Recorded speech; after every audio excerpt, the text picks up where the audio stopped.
राम राम मंडळी, स्वागत आहे आपलं गावची चवमध्ये. तर मंडळी भरपूर ताईन दादा कमेंट करतात, दादा डोक्याचे केस पांढरे झालेले आहेत, त्यासाठी एखादा आयुर्वेदिक रामबाण उपाय सुचवा. काय होतं, आपले जर एकदा केस पांढरे व्हायला लागले ना, काळे होत नाही तर त्याच्यासाठी तुम्हाला घरगुती आयुर्वेदिक उपाय सांगणार आहे. तर एकदम सोपा आहे, सगळेजण करतील आणि रिझल्ट पण पटकन भेटन. तर भाग्यश्री, जर आपल्या डोक्याचे केस पांढरे झाले तर आपण हजारो लाखो रुपये खर्च करतो तरी काळे केस होत नाही. नाही ना होत, ते पांढरेच होत चालते. तर आता हे कशाचं झाड आहे?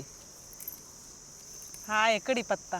आणि निसर्गामधलं हे एकमेव असं झाड आहे ना, याचे जर तुम्ही फायदे जर ऐकून घेतले आजच्या व्हिडिओमध्ये तर तुम्हाला विश्वास बसणार नाही. कारण की गावची चव या यूट्यूब चॅनलद्वारे मी, भाग्यश्री, माझे आई वडील तुम्हाला अशी काही सुंदर माहिती देत असतो ना. आम्ही पुरेपूर त्या वस्तूच्या पार मुळाशी जाऊन सखोल अभ्यास करून तुम्हाला ही माहिती देतच असतो. तर मंडळी, उपाय खूप सोपा असणार आहे.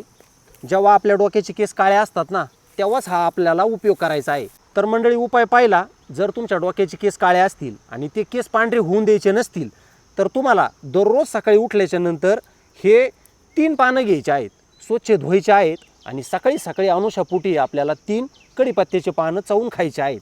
सगळ्यांनी याचा उपयोग करून घ्यायचा. आपण असा कढीपत्ता घेऊन स्वयंपाक करताना कढईमध्ये भाजून घेतो ना, हो, तर मंडळी हाच फॉल्ट आहे. आपण जो कढीपत्ता भाजतो ना, तिथं या पानामधले ना निम्मे घटक मरून जातात, म्हणजे निम्मे घटक नाही शेवतात. पण तुम्ही जर सकाळी या कढीपत्त्याचे 3 पानं स्वच्छ धुवून जर खाल्ले तर त्याच्यातले जेवढे घटक आहेत ना पानामधले, झाडामधले, सर्व तुमच्या शरीराला मानवतील. आणि मंडळी, हे जे कढीपत्त्याचं झाडन पान दिसतं ना, याच्यामध्ये व्हिटॅमिन ABC पासून कॅल्शियम, मॅग्नेशियम, फॉस्फरस, सल्फर, सर्व म्हणजे सर्व घटक आहेत. 21 घटकांनी भरलेलं झाड आहे कढीपत्त्याचं. अजून काय काय फायदा आहे या वाळेल पानाचा? याचा फायदा डबल असा आहे, जो वल्ला कढीपत्ता असतो ना त्याच्यामध्ये जेवढे घटक असतात ना, आपण जो कढीपत्ता वाळून घेतो ना याच्यामध्ये डबल घटक वाढतात त्याचे. तर भाग्यश्री, आपण ही पानं वाळवत कशाला असतो नेहमी? आपल्याला याची पावडर बनवायची आणि आपण ती स्वयंपाकात पण टाकतो. हो, मंडळी, तुम्ही ही पावडर डाळ भातामध्ये टाकू शकता, भाजीमध्ये वापरायची. भाजीमध्ये वापरू शकता. हो. आपल्याकडे जेव्हा कढीपत्ताच नसतो वल्ला, त्याच्यामुळे मग अशी स्टोर करून ठेवली ना हा. तर किती दिवस राहते. बरोबर आहे ना. आणि याच्यामधले घटक पण वाढते, तर त्याच्यामुळे अतिउत्तम. छान असा कढीपत्ता वाळलाय, आपण धुवून वाळू घातला होता आणि नंतर असा वेगळा करून वाळू घातला होता. आपण आता याची पावडर बनवू. सगळ्याच ताईंनी आहे ना अशी कढीपत्त्याची पावडर बनवून ठेवली पाहिजे. आपल्याला वारंवार भेटती, मग ताजी जरी नसली तरी ही भेटती. आणि सगळ्यात महत्त्वाचं, त्यांचे कोणाचे केस अजून पांढरे झालेले नाहीत ना, त्यांनी आतापासूनच पानं खायला सुरुवात करा, म्हणजे मग अजिबात आपले केस पांढरे होणार नाहीत. आणि मंडळी, सगळ्यात जास्त मला तर हा खूप उपाय आवडतो. हे बघा, हे 3 पानं घ्यायचे, सकाळी उठल्या उठल्या दात वगैरे घासायचे आणि मस्त 3 पानं आपल्याला चवून खायचे. चवून खायचे आहेत. किती सोपा उपाय आहे. आणि मंडळी, तुम्हाला तुमचा दादा खूप सोपे उपाय सांगत असतो. आपले लहान मुलं शाळेत जातात तरी त्यांचे केस पांढरे व्हायला लागले. भाग्यश्री, बरोबर आहे की नाही? हो, कारण की मंडळी, त्या लहान मुलांच्या शरीरामध्ये ना व्हिटॅमिन्स कमी पडत आहेत. व्हिटॅमिन ABC घटक भरपूर महत्त्वाचे आहेत. त्यांचं तोंड येतं, त्यांना दिसायला कमी होत आहे आणि केसाचं तर विचारूच नका. आणि दातसुद्धा त्यांचे लवकरच पडत आहे. पूर्वी आपले 5वी, 6वी, 7वीला आपले ना दुधाचे दात पडायचे, पण आजकाल लहान मुलांचे ना दुधाचे दात हे लवकर पडत आहे. तर मंडळी, काय असतं, निसर्गामध्ये भरपूर झाडं असतात, भरपूर वनस्पत्या असतात, पण त्या वनस्पत्यांचा आणि त्या झाडाचा नेमका आपल्या शरीरासाठी फायदा कसा करायचा ना, ते आपल्याला माहीत नसतं. आपल्याला घ्यायची पावडर बनवून. हो, आता मी पावडर बनवून घेते.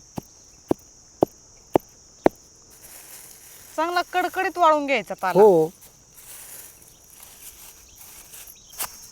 जसं मंडळी गेल्या व्हिडिओमध्ये आहे ना 150 ते 200 कैऱ्याचं लोणचं बनवलं ना, तसंच आम्ही ना वर्षभर टिकन अशी कढीपत्त्याची पावडर ही बनवतच असतो.